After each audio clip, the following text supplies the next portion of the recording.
Essa história foi contada pelo Divaldo Franco. E ele conta mais ou menos assim. Existia um médico chamado Milton Erickson, que era um psiquiatra lá nos Estados Unidos. E ele, uma certa vez, ele foi fazer um atendimento na casa da paciente. Como ele era psiquiatra, ele foi chamado pela família para tratar de uma senhora viúva que estava com uma depressão terrível, não conseguia sair de casa de jeito nenhum. E olha só, para vocês verem, né? Que a depressão, ela não escolhe, né, classe social, não tem a ver com a quantidade de dinheiro que você tem, a quantidade de posses que você tem. Simplesmente é um fator interno, né, que você não consegue se sentir bem. Então, na história contada, essa senhora, ela já estava há muito tempo em casa e não tinha quem fizesse ela sair de casa. Então, o psiquiatra foi chamado e a família falou assim: olha, mas faz o seguinte, não fala que você é psiquiatra, porque tem uma coisa assim que não pode falar que é psiquiatra, porque se falar que é psiquiatra só cuida de maluco, de lunático, e a gente não quer que falar isso pra ela. Aí ele virou e falou assim: não, mas eu não vou mentir, eu não vou dizer que eu não sou psiquiatra. Eu vou dizer sim que eu sou um médico psiquiatra. Olha só como que esse estigma dentro da saúde mental, dentro da psiquiatria, não é só aqui, né? Essa história deve ter sido ocorrido quando? Sei lá, 1950, 1960. E já naquela época, e nos Estados Unidos, tem já esse estigma de que psiquiatra é médico de louco, de que se você é uma vergonha você precisar de um psiquiatra, é sinal de fraqueza, né? Ao ponto de você pedir para um profissional que estudou para isso, que trabalha com isso, minta sobre a sua condição. Olha como que é, né? Como que são as coisas. Aí a família disse assim: não, tudo bem, porque ele era muito renomado e tal, eles queriam muito que essa familiar fosse tratada por ele, e disseram: ah, tudo bem, então, faz do jeito que você achar melhor. Quando ele foi convidado a entrar nessa casa, ele foi recepcionado por uma empregada, deviam ter várias empregadas lá, e chegou ao quarto dessa mulher. Essa mulher vivia reclusa, deitada no quarto, e não queria fazer nada da vida, ela era viúva, enfim. Na história não fica claro se ela ficou deprimida com a viuvez ou se não, se ela já era deprimida antes. Aí o psiquiatra, o Milton Erickson, pede para andar na casa. Olha que sacada, olha como esse médico tinha uma visão diferente, que não é somente o doente, né? É o contexto em que ele está, né? E aí ele pede para andar na casa, já que ele estava lá, e ele vai andando na casa, mas não com a paciente, que a paciente não saía da cama, embora pudesse andar. Ele sai com a empregada. A empregada vai mostrando e ele vai percebendo nesse ambiente, um ambiente cinza, fechado, tristonho, as cortinas cerradas, as janelas fechadas, faltando energia, né? Faltando vida, que é muito comum a gente ver isso o quê? Nos estados depressivos, não é mesmo? Você que já passou por isso, você que pode até dizer melhor do que eu, não é verdade? Que até a nossa casa, o nosso ambiente, onde a gente está, reflete o nosso humor, o estado de espírito que a gente se encontra, né? E aí ele até relata isso: nossa, uma casa toda tristonha, uma casa toda fechada, toda cinza, cores cinza, cores bem opacas, né? Que são usadas para pintar na decoração, com os objetos e tal. E aí ele vai andando e aí ele nota uma pilha de convites, né? E ele pergunta, ele vê que aquilo era um convite, né? Naquela época não tinha e-mail, né? Essa coisa toda, e eram telegramas. E ele falou assim: mas o que seria isso? Ah, isso aqui, para o senhor ver, né? Ela recebe tantos convites, praticamente um por dia, vários, porque ela é uma grande dama da sociedade. Então, existem festas, batizados, casamentos, reuniões sociais em que ela é requisitada e ela nem abre, ela nem se dá o trabalho de abrir e vê quem foi que mandou aquele convite e meio que deixa pra lá. Olha, pro senhor ver, né, como nem isso estimula ela realmente não quer sair dessa, não consegue sair dessa, né, melhor dizendo. Tá, aí ó, segunda coisa que ele vê. E aí, ele de repente ele passa por um jardim de inverno onde existem muitas violetas. Ele fala, nossa, essas violetas é a única coisa que faz ela ter um pouquinho de ânimo. Ela acorda de manhã, ela vai regar essas violetas, ela gosta bastante dessas flores. Aí, muito perspicaz, ele retorna no dormitório e diz a ela assim, não, eu não vou te... Ela pergunta, mas e aí, vai me dar algum remédio? Ele fala assim, não, eu não vou dar nem... A senhora não precisa de nenhum remédio. Bom, depois eu retorno aqui para ver a senhora, num outro momento. E deixou ela com aquele, né, com aquela dúvida, né? Falando assim, mas como que ele não passou nenhum remédio, né? Você vê o quanto que a gente também espera dentro de um tratamento de uma doença, o que? O remédio, né? O quanto que isso é construído para nós, né? E quando o médico, você vai no médico, o médico não te passa nenhum remédio, causa uma estranheza, né? E ela ficou um pouco assim, né? Poxa, mas não vai passar nada, tal. Não, a senhora não precisa de nenhum remédio, mas aguarde que eu vou retornar aqui. E ele vai embora. Só que ele retorna e ele vira para ela e fala o seguinte, como a senhora está? Eu tô na mesma, não consigo sair dessa, não tenho ânimo para nada, tudo. Ele fala assim para ela, olha, eu notei que a senhora tem uma série de correspondências que nem sequer foram abertas e que são convites para reuniões, né, para eventos sociais que requisitam a sua participação. Não fica bem para a senhora, pela sua posição, simplesmente nem sequer abri-los, nem sequer respondê-los. Aí ela disse assim, mas eu não consigo sair dessa, imagina, eu não consigo nem responder, como que você quer que eu vá aos eventos sociais? Eu não quero ir, não vou, né, não tem como. Ele falou, não, tudo bem, então faz o seguinte, eu notei também que você tem várias violetas. Por que a senhora não abre esse convite, pega uma violeta, coloca um bilhetinho, né, dizendo que não pode ir e tal, mas que agradecendo, né, essa lembrança e esse convite. Faça isso. Aí ela pensa um pouco, como a violeta era algo que ela gostava de fazer. E o psiquiatra ali criou um vínculo com ela já da primeira vez que foi lá com ela. Ela topa, ela fala assim, tudo bem, eu vou começar a fazer isso então.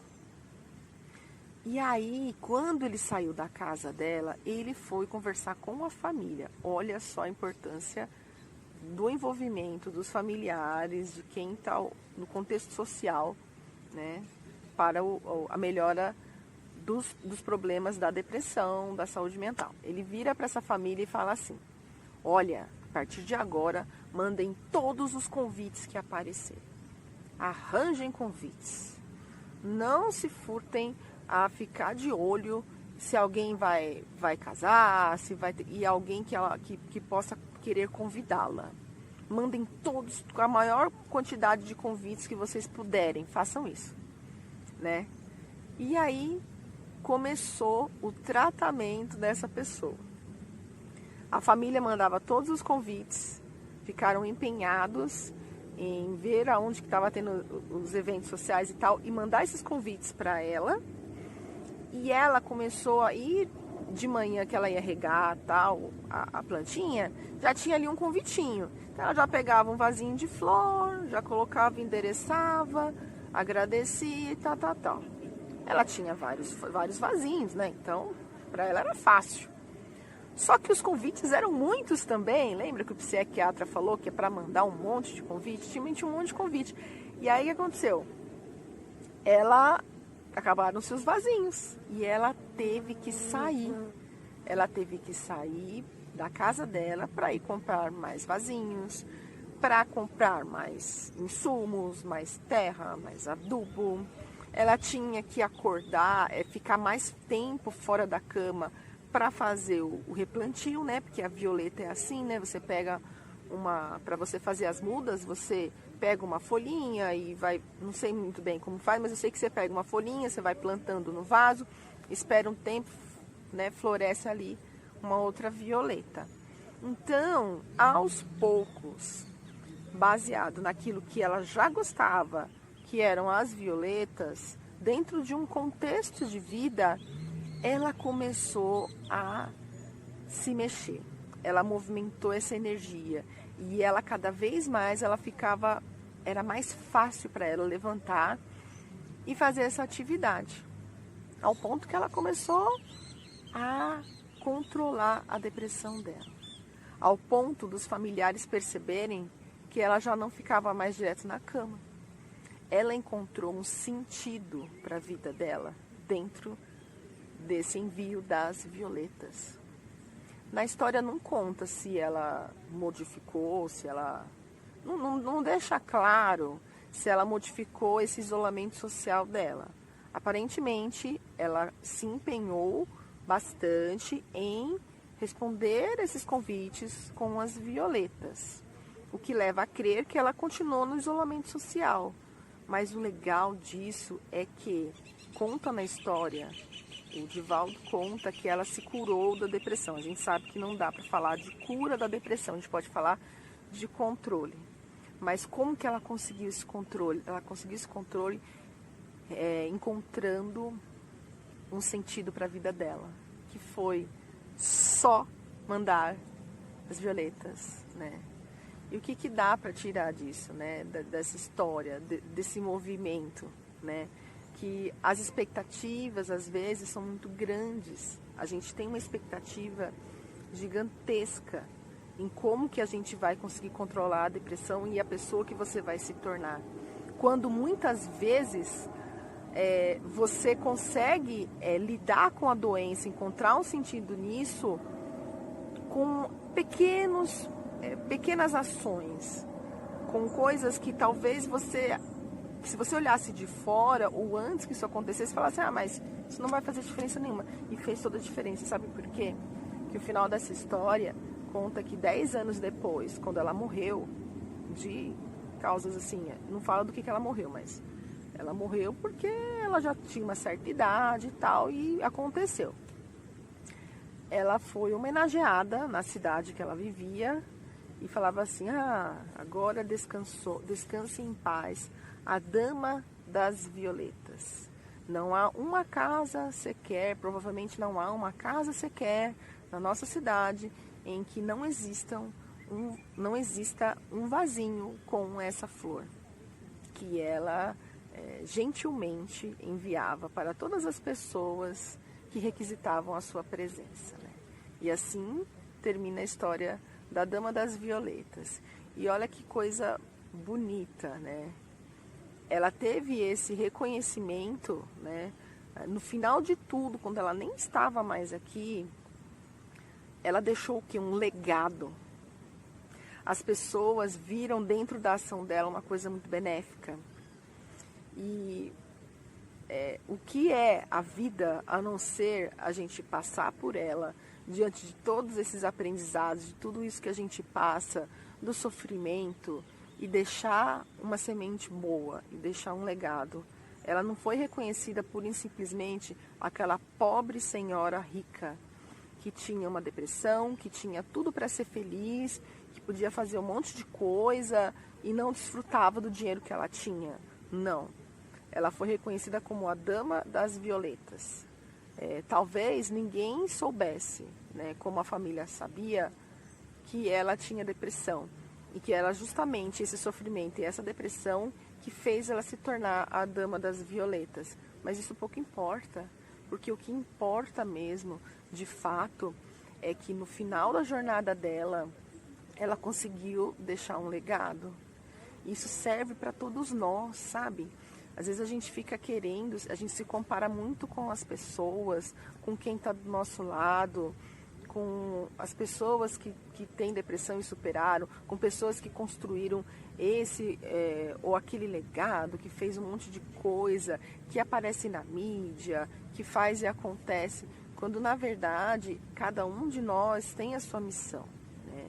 E para essa senhora, a missão dela envolveu o quê? A superação da depressão através dessa, semeando literalmente amor, beleza, gentileza em todo o círculo de amizades dela, né?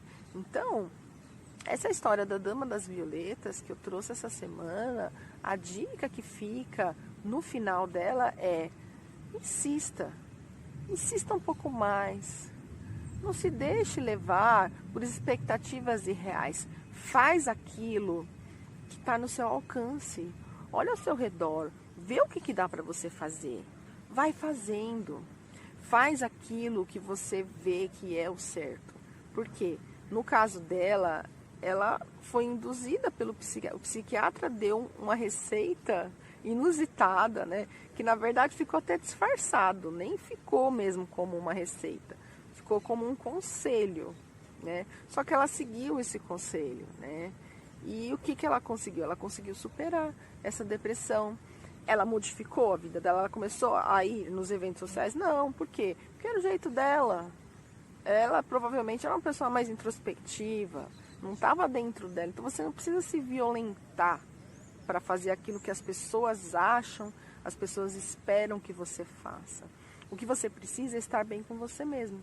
Talvez algum familiar dela, algum amigo dela até olhasse isso, tivesse alguém aqui que fizesse assim: ah, mas tá vendo? Mas você só vai ficar mandando violeta, você não tem mais o que fazer. Poxa, você podia fazer muito mais que isso.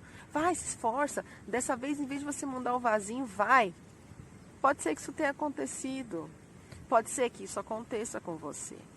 Mas não tem problema, porque a expectativa das pessoas são das pessoas. O importante é como você se sente. É como você consegue dar sentido para a sua vida.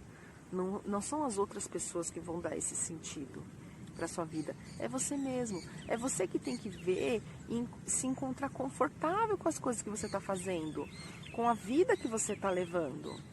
E se você se sente desconfortável com a vida que você está levando, se você tem sofrimento, você precisa parar, se autoconhecer, olhar para dentro de você, lá fundo, perceber o que é que você realmente ama, o que você realmente quer. E pode ser nas pequenas coisas, como no caso da Dama das Violetas. Ela somente ficou distribuindo os vasinhos de planta, que era o que ela mais gostava de fazer. Era o que estava no alcance dela. Era o que era possível fazer no momento. E tá tudo bem, e tá tudo certo. Encontre o seu motivo de viver. Descubra nas pequenas coisas, nas coisas que você ama.